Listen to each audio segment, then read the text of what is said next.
The female bodyguard had barely started her new job when she married a tycoon 40 years her senior. Unexpectedly, the tycoon met a bizarre death at home the very next day. She thus became the legitimate heir to his vast fortune. Facing the tycoon's formidable children, Lisa displayed remarkable composure, declaring she would henceforth be their mother. It turns out that the day after Lisa joined the company, the plutocrat suddenly proposed to Lisa. It's not love he's after, but to prevent his non-biological children from inheriting his fortune. If Lisa became the tycoon's wife, her inheritance rights would supersede all others. It was precisely for this reason that his biological daughter had been murdered. Thus, he intended to use Lisa as bait to force Anna into action once more. Upon hearing this, Lisa immediately refused. She planned to pack her things and leave, but received a call from her mother demanding money. In a fit of rage, she returned to the tycoon's side and agreed to marry him. Before the wedding, the tycoon instructed his solicitor David to draft a contract. Its terms stipulated that 3 months after the tycoon's death, the conglomerate would hold elections for a new leader. At that time, Lisa must cast the decisive vote at the assembly to utterly crush Anna and Jack. Only by fulfilling these conditions could Lisa inherit the tycoon's entire fortune. However,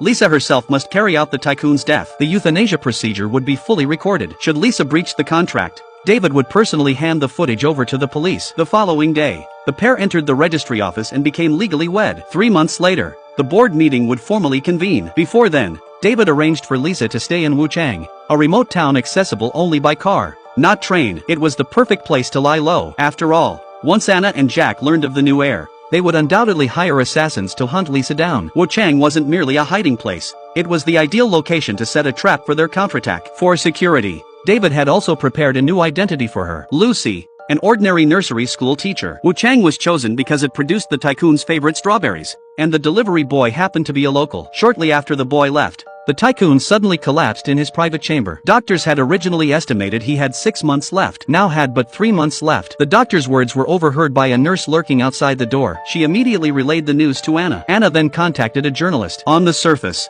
it was to seek recommendations for renowned doctors, but in reality, it was a deliberate leak about the tycoon's impending demise. After a night of anguish, the tycoon decided to hasten his euthanasia. Yet just before the procedure, he suddenly expressed a desire for a bowl of instant noodles. As Lisa descended the stairs, he silently activated a video recorder and drew a pistol, aiming it at himself. Yet just as Lisa prepared to bring in the freshly cooked noodles, a gunshot rang out. No one knew why he had abruptly altered his plan. He did not follow the planned euthanasia procedure. Instead, he chose another method to end his life. The tycoon's sudden demise proved not a blow to Anna and Jack, but rather an early glimpse of inheritance prospects. They had already begun fantasizing about future power and wealth. Just then, David arrived to reveal a shocking truth. Led by David, they met Lisa and learned she had married the tycoon 3 months prior. Jack instantly recognized the ring on Lisa's finger as his mother's. He started to approach but was stopped by David. Anna immediately halted both men, then walked straight towards Lisa. She intended to intimidate Lisa into backing down, but to their surprise, Lisa showed no fear whatsoever. She calmly seized Anna's hand with a firm grip. That very evening, Anna offered an exorbitant sum to the housekeeper,